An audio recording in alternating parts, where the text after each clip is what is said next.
میں نے قرآن مجید کے پہلے پارے میں سے ایک آیہ کریمہ کا کچھ حصہ تلاوت کیا ہے۔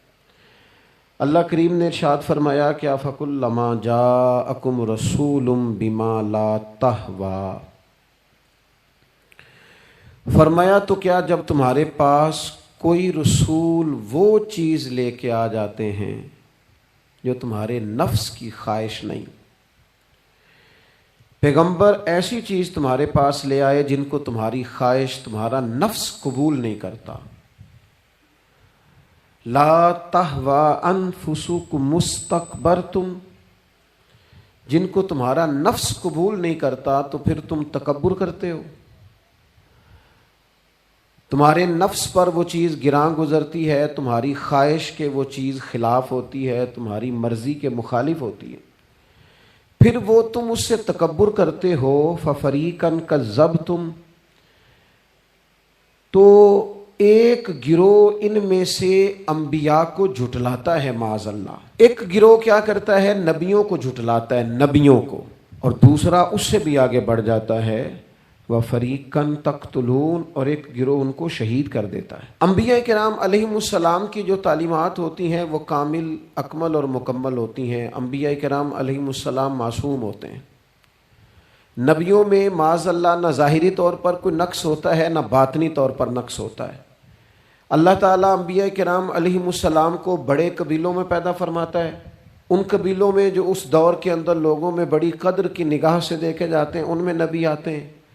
انبیاء کرام کو اللہ تعالیٰ حسن و جمال دیتا ہے، قد و قامت دیتا ہے، ان کو اللہ تعالیٰ پر وجی چہرے دیتا ہے، کامل تعلیمات دیتا ہے۔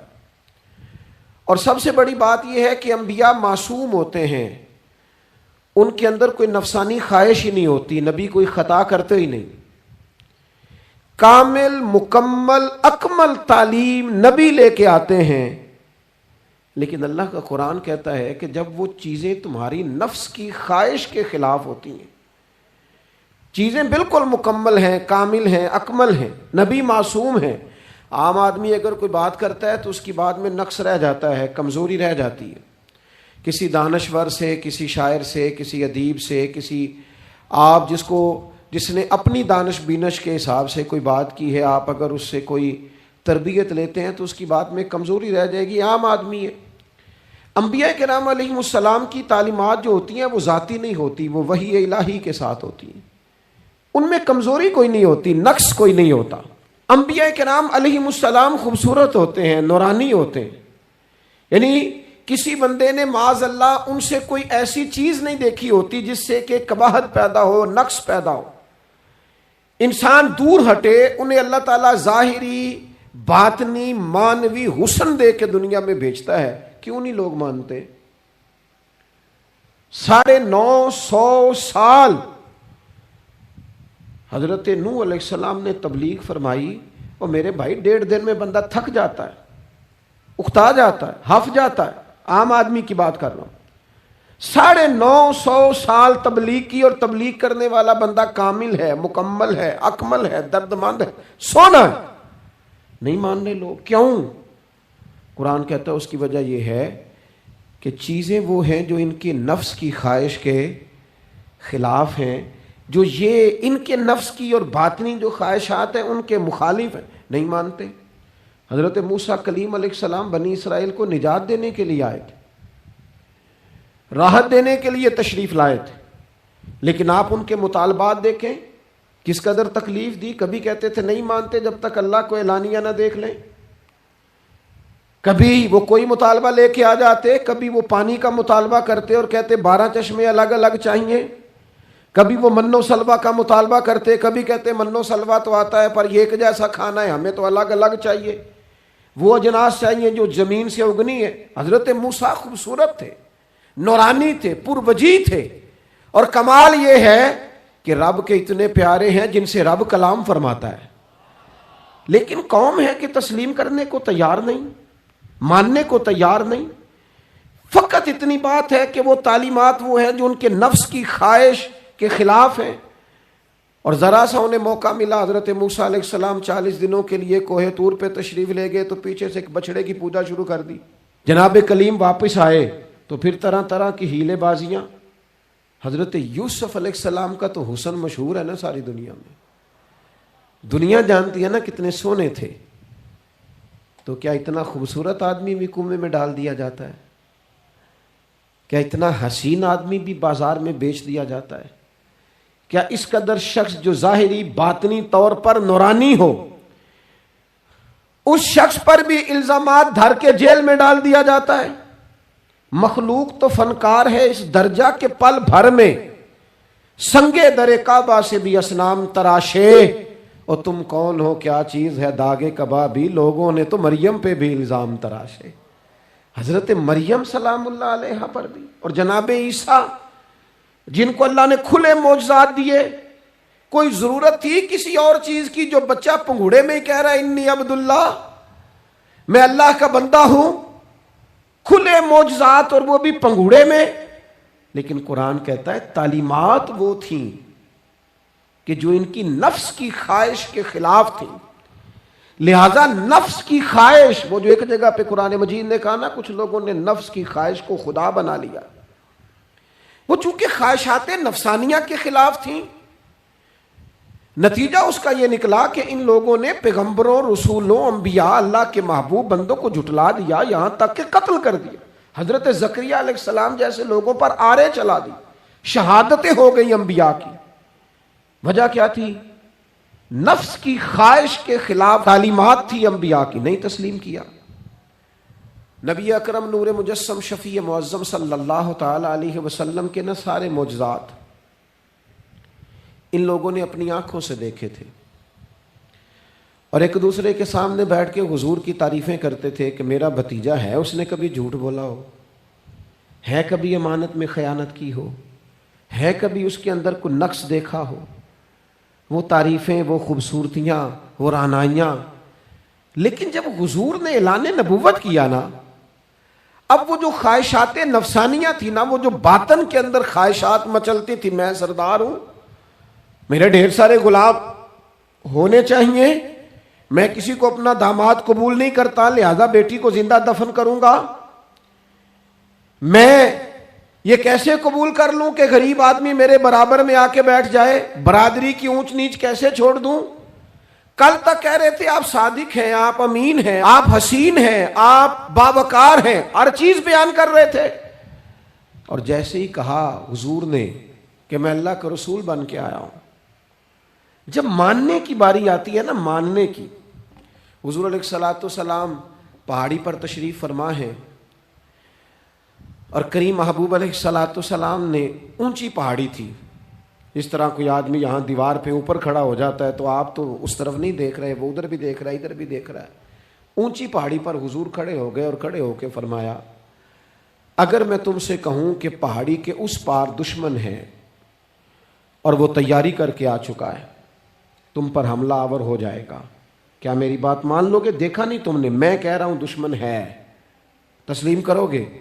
سارے مکے کے لوگ جمع تھے، کہنے لگے کیوں نہیں مانیں گے، آپ صادق بھی ہیں اور امین بھی ہیں، آپ کی زبان سے کبھی جھوٹ نکلا ہی نہیں۔ یہ خاص پیغام حسین کانفرنس میں عرض کرنا ہے آپ کو، بھائی میں اگر کہوں کہ اس طرف دشمن آ گیا ہے، تم نے نہیں دیکھا، میری زبان پر اعتبار کرتے ہو؟ یا رسول اللہ آپ صادق اور امین ہیں، آپ نے کبھی جھوٹ بولا نہیں، خیانت کی نہیں، 100% یقین ہے، مان لیں گے؟ یہ بات ماننے کو تیار ہیں، یہ بات تسلیم کرنے کو تیار ہیں کہ آپ صادق اور امین ہیں، تو حضور نے فرمایا جس زبان سے تم یہ ماننے کو تیار ہو نا کہ اس طرف دشمن کھڑا ہے حملہ کر دے گا، اس زبان سے یہ بھی مان جاؤ کہ میں اللہ کا سچا رسول بن کے آیا ہوں۔ آپ میری بات کو سمجھیں، تھوڑی دیر پہلے بیک وقت کہہ رہے ہیں بالکل آپ جو کہتے ہیں حق اور سچ ہے، اور اب جب کہا میں رسول ہوں مان جاؤ، تو معاذ اللہ تعالیٰ ابو لہب کہنے لگا آپ کے ہاتھ ٹوٹ جائیں، آپ نے ہمیں اس کام کے لیے بلایا تھا، طرح طرح کی بولیاں بولنے لگے۔ جب مفادات پر چوٹ لگتی ہے، جب خواہشات نفس کو چھوڑنا پڑتا ہے، جب ذرا اپنی طبیعت پر کچھ چیزیں بوجھ بنتی ہیں، میرے اصحاب قبلہ عالم فرمایا کرتے تھے ہمارے دشمن جب ہم پر تنقید کرتے ہیں تو کئی باتیں غلط بھی کرتے ہیں لیکن کچھ باتیں ٹھیک بھی ہوتی ہیں، بجائے اس کے کہ ہم اسی وقت اٹھ کے قبول کریں، تسلیم کریں کہ جناب یہ بات جو آپ نے کیا یہ بالکل ٹھیک ہے، میں کھلے دل سے اس کو قبول کرتا ہوں. اتنی جرت کون کرے؟ اتنی ہمت کا مظاہرہ کون کرے؟ وہ چیزیں جو ہمارے نفس کی خواہش کے خلاف ہوتی ہیں ہم قبول کرنے کو تیار ہی نہیں ہوتے.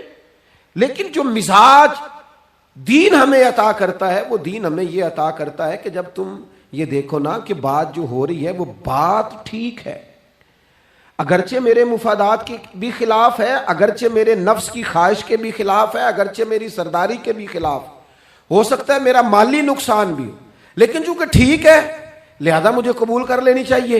یہ جرت پیدا کریں اپنے دل کے اندر، یہ طاقت پیدا کریں. یہ آج کا پیغام ہے. آپ دیکھیے حضرت فاروق اعظم رضی اللہ تعالیٰ عنہ نے مسئلہ بیان کیا تو جناب فاروق اعظم رضی اللہ تعالیٰ عنہ نے اس مسئلے میں عورتوں کے مہر کے متعلقہ، جو حق مہر ہوتا ہے خاتون کا، اس کے متعلقہ جناب عمر نے کوئی مسئلہ بیان کیا. تو آپ جمعہ پڑھا کے باہر نکلے تو ایک خاتون کھڑی تھی دروازے پر، کہنے لگی امیر المومنین حد ہو گئی ہے، آپ عورتوں کو مہر لینے پر پابندی لگا رہے ہیں، اتنا لینا اتنا نہ لینا، اور اللہ رسول نے کھلی اجازت دی ہے جتنا مرضی لے لیں. اس خاتون نے دلائل پیش کیے. اب امیر المومنین کے سامنے ایک تو ہے کہ عام مرد کے سامنے عورت بات کرے تو لوگ قبول نہیں کرتے، اور 22 لاکھ مربع میل کا حکمران اور جس کے بارے میں معروف ہے کہ ان کا درہ ہر وقت چلتا ہے، اس خاتون نے جناب عمر سے کہا کہ جناب مسئلہ یوں ہے، آپ نے یوں بیان کیا ہے.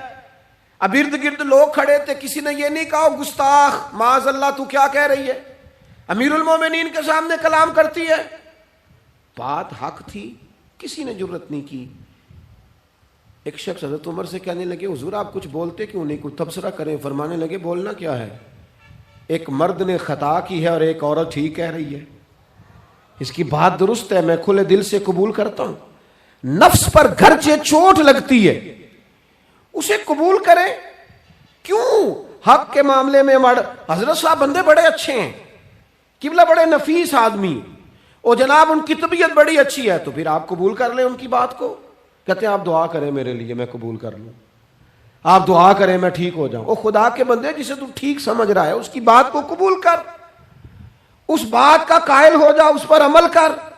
ہمارے مزاجوں میں وہ جو نفسانی خواہشات کا غلبہ ہے آج بھی پوری طرح وہ ہمیں اپنی لپیٹ میں لیے ہوئے، ہم سمجھنے کو تیار نہیں ہوتے.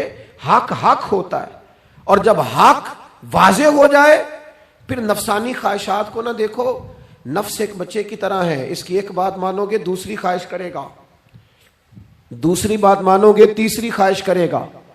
اللہ کے محبوب علیہ السلام نے دعا فرمائی ہے، مسند امام احمد بن حنبل میں موجود ہے. حضور اللہ کی بارگاہ میں عرض کرتے ہیں تعلیم امت کے لیے، صرف ہمیں سمجھانے کے لیے، ورنہ تو معصوم عن الخطا ہے. محبوب اللہ کی بارگاہ میں عرض کرتے ہیں اے اللہ مجھے اس خواہش سے بچانا جو ایک اور خواہش میں مبتلا کر دے، اس خواہش سے بچانا جو خواہشات کے دروازے کھول. ہم اپنے نفس کو لے کر دین کے مقابلے میں کھڑے ہو گئے. میری برادری کہتی ہے کہ شادی میں ڈھول بجے گا، تماشا ہوگا، اور اللہ رسول کہتے ہیں کہ اس میں شریعت کا بول بالا ہوگا، پتہ چلے گا جیتتا کون ہے. میری اولاد کہتی ہے کہ اس رستے جانا ہے، رب رسول فرماتے ہیں اس راہ پہ جانا ہے. نفس کی خواہش اور ہے، اللہ رسول کا حکم اور ہے، ہم اس کو تسلیم کرنے کو تیار نہیں ہوتے. معافی مانگنی پڑ گئی ہے ایک بندے سے. ہماری جو بنائی ہوئی قبیلے اور برادریوں میں اونچ نیچ ہے اس کے حساب سے ہم بڑے قبیلے سے ہیں، وہ چھوٹی قبیلے سے ہیں. ہم نے جو بنائی ہے، ورنہ تو قبیلے فقط تعارف کے لیے ہوتے. معذرت کرنی پڑ گئی ہے، لیکن کمال ہے ہمارے مزاج میں وہ پیدا ہو. اللہ رسول کو راضی کرنے کے لیے تھوڑی دیر اپنے نفس کو کچلے. ممکن ہے ایسا ہو؟ کرتے ہی نہیں ایسا، مزاج نہیں بنایا. ہمارے نفس کی خواہش کے مطابق اگر چلے پھر سارا. آپ یقین کریں لوگ استادوں کے پاس جا کے عزتیں اور پروٹوکول ڈھونڈتے ہیں، پیروں کے پاس جا کے عزتیں اور پروٹوکول ڈھونڈتے ہیں. ایسی جگہوں پہ جہاں پروٹوکول دینے کی باری تھی وہاں بھی لینے کے چکر میں پڑ جاتے. دینی کاموں میں اگر 4 لوگ ایک جگہ پہ اکٹھے کیے جاتے ہیں نا، یہاں دینی کام کر لو، تو وہاں جھگڑا شروع ہو جاتا ہے. دینی کام تو کرنا ہے پر آگے کون لگے گا. دینی کام تو کرنا ہے پر اس میں سربراہی کس کو ملے گی؟ دینی کام تو کرنا ہے، اس میں نام کس کا ہوگا؟ اس میں بڑا قد کس کا شمار کیا جائے؟ اس طرح قومیں آگے بڑھتی ہیں۔ اہل حق کس طرح ہوتے ہیں؟ سب سے آگے اپنے نفس کو رکھا جائے اور پھر انسان کا انقلاب آ جائے، یہ کیسے ممکن ہے؟ حضرت ابو ذر غفاری، میں قربان اس شخص پر، سیدنا ابو ذر غفاری، اس امت کے درویش فقیر، ایسا شخص جس کے بارے میں محبوب نے فرمایا زمین کے اوپر اور آسمان کے نیچے میرے ابو ذر سے سچا بندہ کوئی نہیں۔ اتنا بڑا آدمی زندگی فقر و فاقے میں گزار دی، اپنے مزاج پر طاری کر لی چیزیں کہ بس وہ سادگی جو ہمیں ہمارے رسول نے سکھائی ہے اسی میں رہنا ہے۔ حضرت ابو ذر غفاری گفتگو ہو رہی تھی، بات چیت ہو رہی تھی، جناب بلال حبشی رضی اللہ تعالیٰ عنہ کے ساتھ محو کلام تھے۔ حضرت بلال نے اپنے آپ کو سمجھا لیا تھا کہ میں دروازہ رسول کا گدا ہوں۔ کچھ لوگ نا غلام بے دام ہوتے ہیں، بے دام۔ ہمارے ہاں نا کچھ لوگوں کا پروٹوکول ہوتا ہے اور کچھ لوگ ایسے ہوتے ہیں جو صبح سے لے کے شام تک جھاڑو دے رہے ہوتے ہیں، خدمتیں کر رہے ہوتے ہیں۔ میں آپ کو صحیح معنوں میں بتاؤں تو اصل حقدار وہ ہوتے ہیں لوگ، اصل ڈیوٹیاں ان لوگوں کی ہوتی ہیں۔ حضرت بلال حبشی نے طے کر لیا تھا کہ میں نے بس نوکری کرنی اور توجہ سے کرنی ہے۔ اور میں آپ کو دل کی بات بتاؤں، میں نے بڑے کیمرے دیکھے اپنی زندگی میں، میں نے بڑا کچھ دیکھا تھوڑے وقت میں۔ میں آپ سے عرض کروں، وہ بڑی مزیدار زندگی ہوتی ہے جس میں انسان تھوڑا پیچھے بیٹھا ہوا ہوتا ہے، جس میں نا بہت سارے کام ہیں۔ میں تھوڑے دن پہلے ایک جگہ جماعت کرانے کے لیے کھڑا ہوا، ایک صاحب نے جماعت کی ویڈیو بنانی شروع کر دی، بعد میں مجھے دوست بتانے لگے او خدا کے بندے، عبادت تقریر میں کبھی رونا آ جاتا تھا، دعا میں رونا آ جاتا تھا، میں نے ضبط کرنا شروع کر دیا، چھوڑ دیا۔ لوگ آنسو بیچنے لگ جاتے، پیر صاحب رو پڑے۔ پیر صاحب کس بات پہ روئے؟ او خدا کے بندو، پیر کو معافی لے لینے دو اللہ رسول سے، اپنے لیے اپنے سنگیوں کے لیے اللہ کے حضور اسے آنسو بہانے دو۔ کوئی چیز تو کیمرے سے باہر رہے، کچھ چیز تو۔ کیا خوبصورت لفظ ہے مولا علی شیر خدا کے، فرماتے ہیں اسے مبارک ہو جسے تھوڑے لوگ جانتے ہیں، اسے مبارک ہو۔ سے ثبوت نہ پچھو میتھوں، پلائے نظر کرم کا دھوئی، اے میں جانا یا دل بر جانے غیر نہ جانے کوئی، میں مسکین پرانا خادم کسے در ملی نہ ٹوئی، یہ تے واصف یار نے نظر جو کی تھی تے واصف ہی ہوئی۔ یہ تو اس کا فیصلہ ہے، ہمارے لیے مقام شکر ہے، ہر مقام پر شکر گزار ہیں، عاجزی کرتے ہیں، لیکن جو معاشرے کا ماحول بن گیا، یعنی ایک بندے سے بھی آپ بغیر کیمرے کے ملاقات ہی نہیں کر سکتے۔ وہ زیارت کرنے آتا ہے اور وہ ساتھ کہتا ہے 30 سیکنڈ کا میں نے کلپ بھی بنانا ہے، اب تو زیارت ہو گئی، بس ختم ہو گئی بات۔ یہ کون سی زیارت ہے جو تو نے قید بھی کرنی ہے ساتھ؟ خدا کا خوف کریں، کیا کس طرف ہم جا رہے ہیں؟ بہرحال لام دام برسر مطلب، حضرت بلال حبشی نے طے کر لیا تھا اپنی زندگی میں سادگی، پیچھے پیچھے رہنا ہے۔ وہ شہرت سے بچنے والا پیچھے پیچھے رہتا ہے، اور میرا جی چاہتا ہے ساری غزلیں اس ظالم کے نام کریں۔ کچھ لوگ طے کر لیتے ہیں میں نے پیچھے پیچھے رہنا ہے، ان کے اعلان کیے جاتے ہیں، بلایا جاتا ہے، پھر بھی پیچھے نکل جاتے ہیں۔ جو عرض کرنا چاہتا ہوں، حضرت سیدنا بلال حبشی نے طے کر لیا تھا۔ ایک دن کسی بات میں نا ہو جاتا ہے رائے کا اختلاف، رائے کے اختلاف کو کبھی مخالفت نہ بنائیں، اپنوں سے اختلاف ہو تو اختلاف رائے رکھیں، رائے دیں، حکم کبھی نہ دیں۔ ہمارے یہاں لوگ حکم دیتے ہیں، رائے نہیں دیتے، بعد میں ادھر ادھر بیٹھ کے شکوے کرتے ہیں، دسو جی میری منی نہیں، وہ بھی تیرے سے مشورہ لیا تھا، قبول بھی ہو سکتا ہے، رد بھی ہو سکتا ہے، ختم ہو گئی بات۔ کسی بات میں جناب ابو ذر غفاری کا اور حضرت بلال حبشی کا رائے کا اختلاف ہو گیا۔ اب حضرت بلال حبشی غلام ہے، جناب ابو ذر بڑے قبیلے سے، تو جناب ابو ذر غفاری نے بات کرتے کرتے حضرت بلال کو کہہ دیا، او ابشن کے بیٹے، تھے بھی وہ ابشن کے بیٹے، لیکن حضرت بلال کے دل کو تکلیف ہوئی۔ بعض لوگ کہتے ہیں میں نے سچ ہی بولا ہے، سچ اپنے بارے میں بولنا، تو دوسروں کے بارے میں سچ بولتا ہے، اپنے بارے میں بول، صرف تو دوسروں کے لیے بولے۔ او جی میں نے سچ ہی تو بولا تھا، سچ بولنے کی بھی حکمت ہے، سچ بولنے کی سب سے بڑا سچ کسی کو اللہ کی طرف بلانا ہے، اور میرا رب فرماتا ہے ادعو الی سبیل ربک بالحکمہ، کسی کو اللہ کی طرف بھی بلاؤ تو دانائی کے ساتھ بلاؤ، حکمت کے ساتھ، سب سے بڑا سچ بھی بولو تو دانائی کے ساتھ بولو۔ تو نے سچ بولا ہے اور تو نے لوگوں کا کلیجہ چیر کے رکھ دیا ہے. یہ کیا انداز ہوا تیرا سچ بولنے کا؟ یہ کیا طریقہ ہوا؟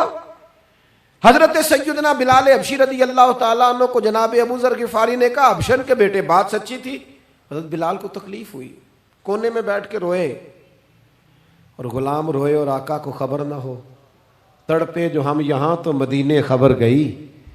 حضور علیہ الصلوۃ والسلام پتہ چلا, محبوب نے منبر سجایا. حضور کی عادت تھی نامینیٹ کر کے اصلاح نہیں کرتے تھے, بائی نیم نہیں, نامزد کر کے نہیں, اوورال بات کر دیتے, سمجھنے والے سمجھ جاتے.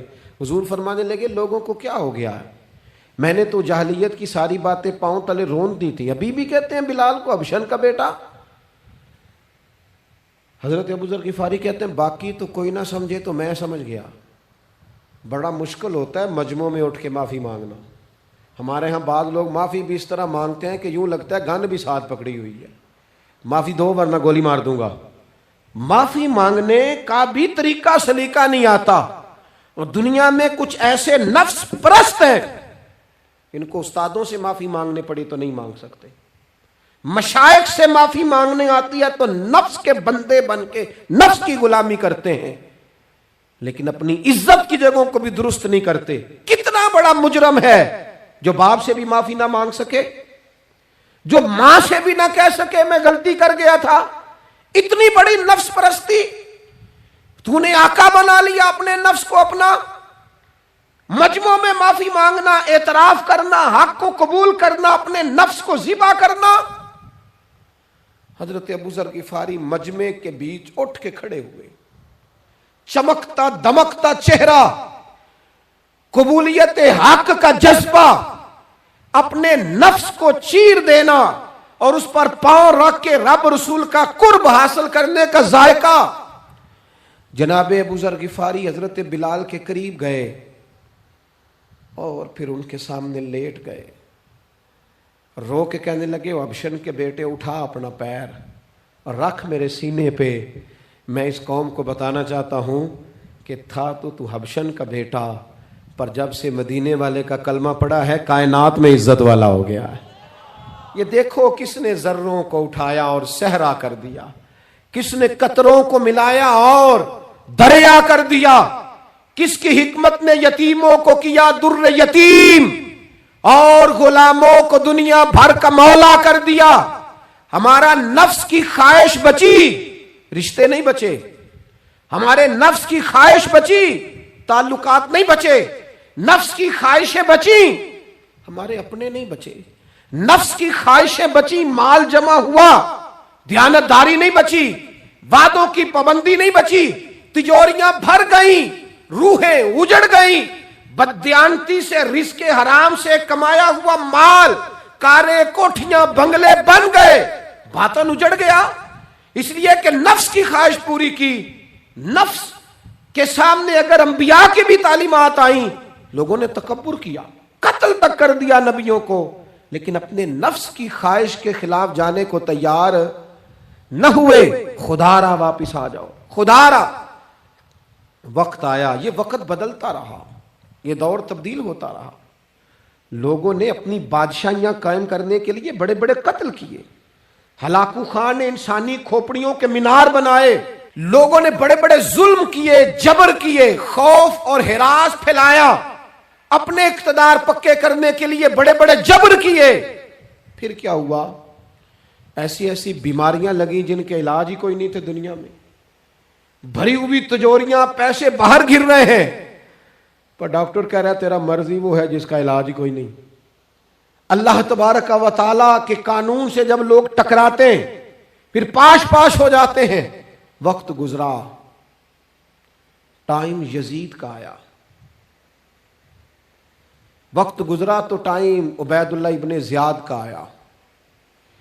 ٹائم شمر کا آیا.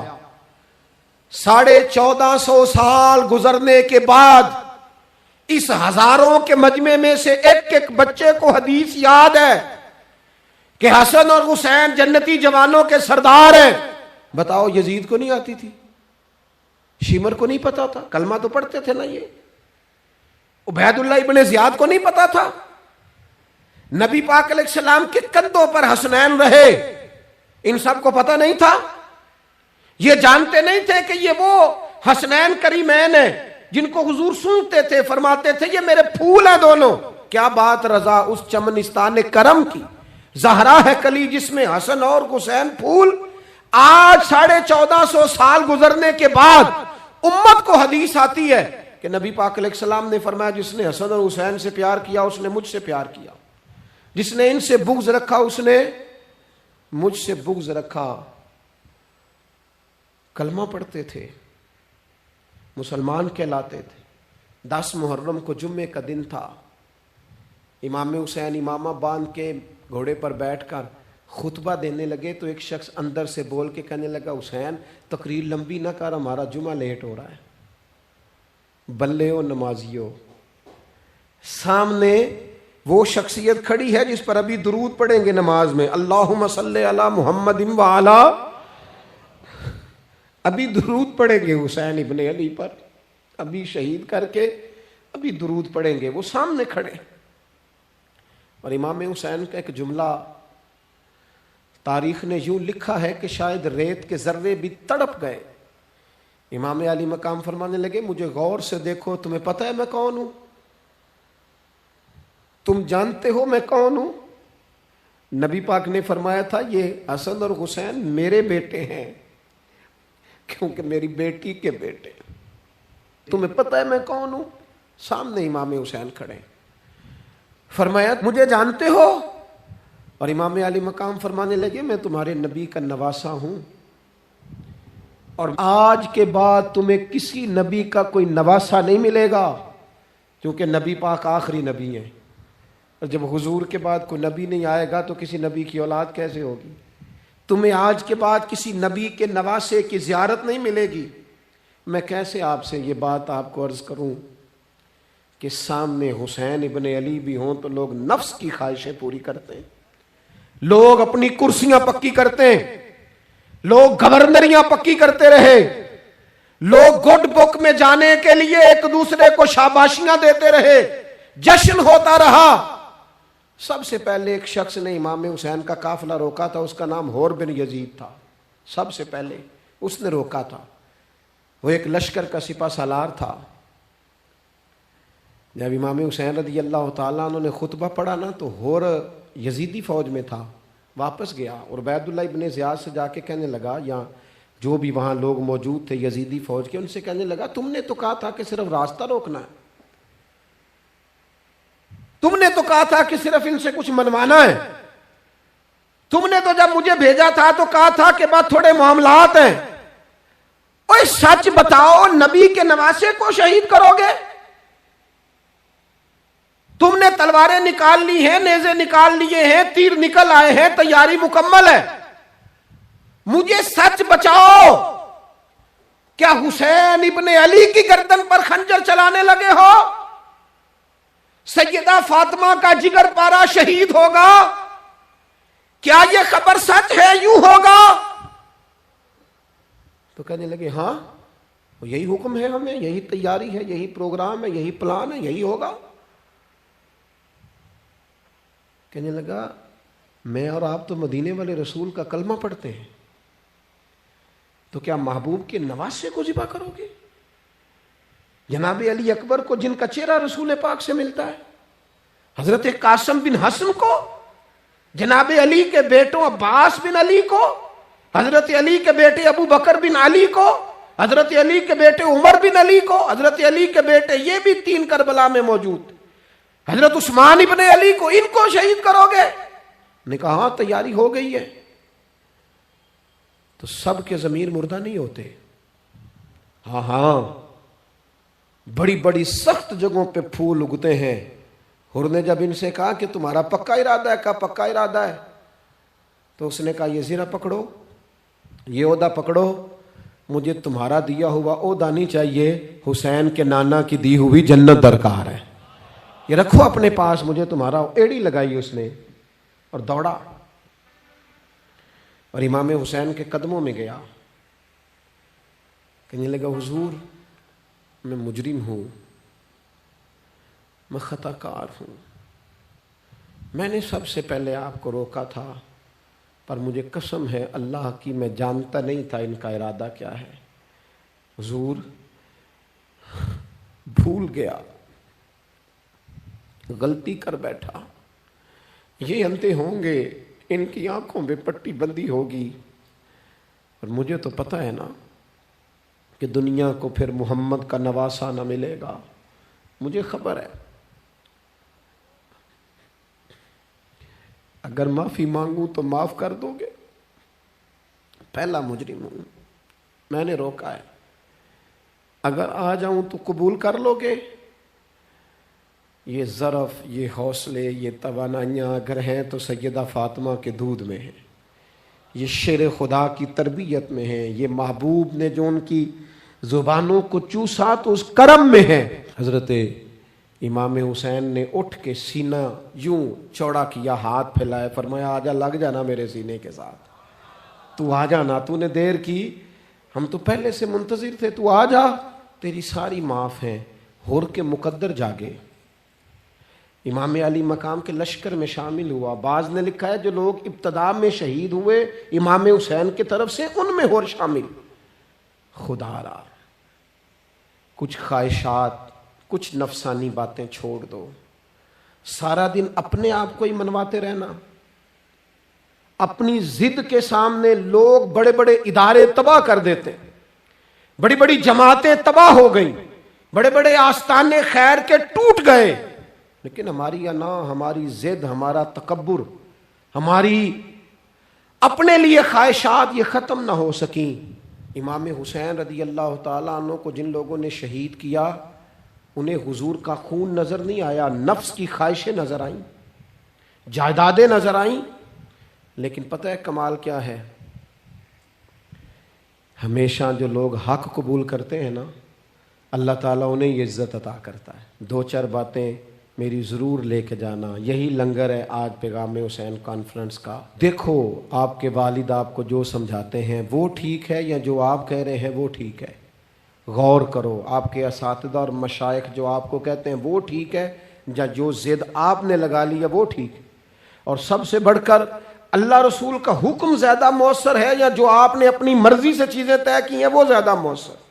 اپنی نفسانی خواہشات کو تھوڑی دیر کے لیے کنٹرول کرو, اپنے آپ پر تھوڑی دیر کے لیے پابندی لگاؤ, ایک ایک کر کے اپنی خواہشات کو کچلو. زندگی کے اندر کچھ ایسی چیزیں پیدا کرو جس سے روح تازہ رہے, دل تازہ رہے, طبیعت تازہ رہے, دین بچا رہے.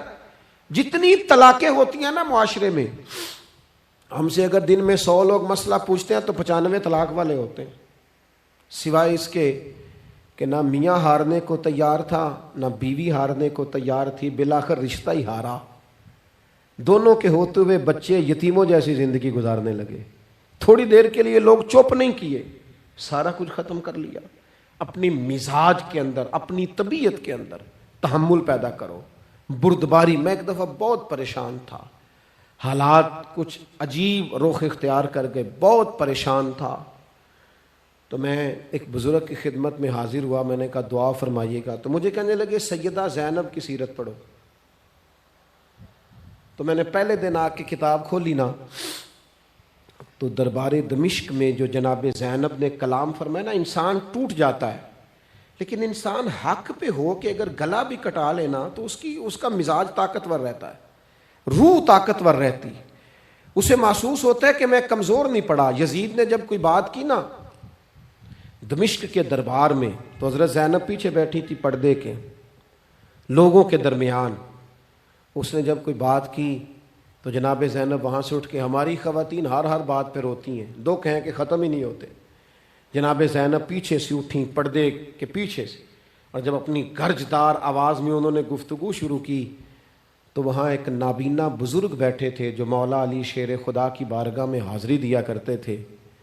جب سیدہ زینب نے خطبہ شروع کیا نا تو وہ بزرگ چونک گئے, اور وہ نابینا تھے تو ساتھ والے آدمی کا گھٹنا ہلا کے کہنے لگے علی آ گئے دربار میں. علی کی آواز ہے, علی بول رہے ہیں دربار دمشق میں. وہ زینب کا خطاب منبر پہ علی بول رہے ہوں جیسے. علی آ گئے, وہ گرج آواز میں, وہ تنتنا, وہ دبدبا, وہ وفاداری، وہ ان کی بات میں صداقت، کانپ گئی ہر چیز دربار کی۔ اور امام زین العابدین بیمار بھی تھے، مسافر بھی تھے، پریشان بھی تھے، لیکن جب یزید سے انہوں نے کہا نا مجھے خطبہ دینے دے، تو چند منٹ گفتگو کی امام زین العابدین نے، تو کہنے لگا اذان پڑھو جماعت کرائیں، اس لیے کہ ان کی باتوں میں وہ حق ہوتا ہے۔ میں دیکھتا ہوں ہماری سب کی اپنی اپنی خواہشیں ہیں، اپنے اپنے رویے ہیں، اپنا اپنا مزاج ہے۔ اگر لوگوں کو کسی جگہ بھی ملک کی ملی اور دینی پروگرام کے لیے جمع ہونے کو کہا جائے، ہم تیار نہیں۔ کیا کیا جاتا ہے ہمارے ساتھ؟ ہمارے ضمیر اس لیے خریدے جاتے ہیں کہ ہم خواہشات کے بندے ہیں۔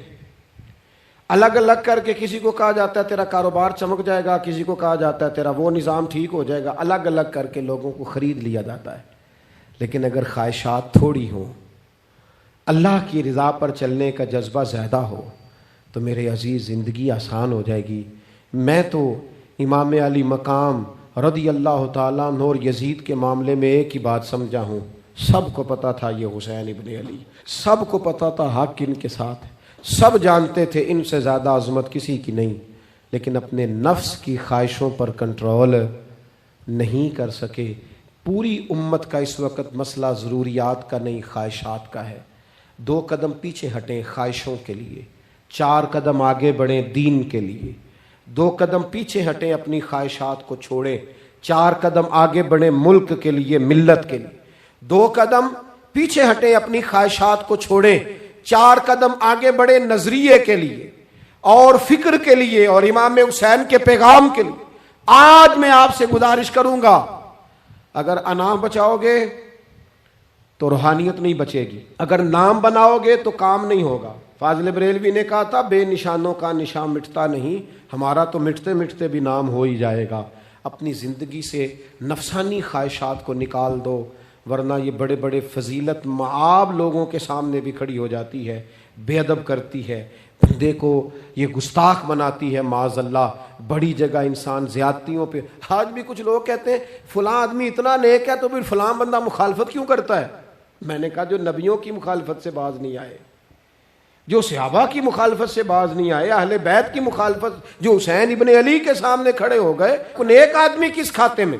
اللہ کا قرآن کہتا ہے یجاہدون فی سبیل اللہ ولا یخافون لومۃ لائم ذالک فضل اللہ یؤتیہ من یشاء۔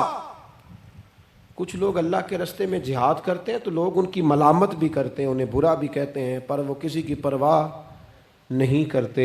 یہ ان پر اللہ کا فضل ہے، اور یہ فضل رب جسے چاہتا ہے اسے عطا کرتا ہے۔ آپ حضرات آج اس محفل سے یہ لنگر لے کے جائیے گا کہ کہیں میری روحانیت کے سامنے میری نفسانی خواہشات تو نہیں کھڑی ہو گئیں۔ تھوڑا سا 2 قدم پیچھے ہٹنا ہے، ہم نے امام علی مقام سے فیض لینا ہے، امام حسین کی عظمتوں کو سلام کرنا ہے۔ سر اٹھا کے جینا چاہتے ہو تو امام حسین کا طریقہ اپنا لو، ان کے رستوں کے مسافر بن جاؤ۔ زندگی وقار کے ساتھ گزرے گی، خودداری کے ساتھ گزرے گی، عزت نفس کے ساتھ گزرے گی۔ بلے چھالوں کی ہنس کے یار منا لیں دے،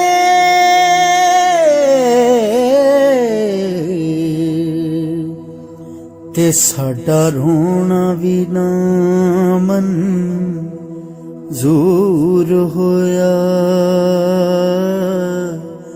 منظور ہویا۔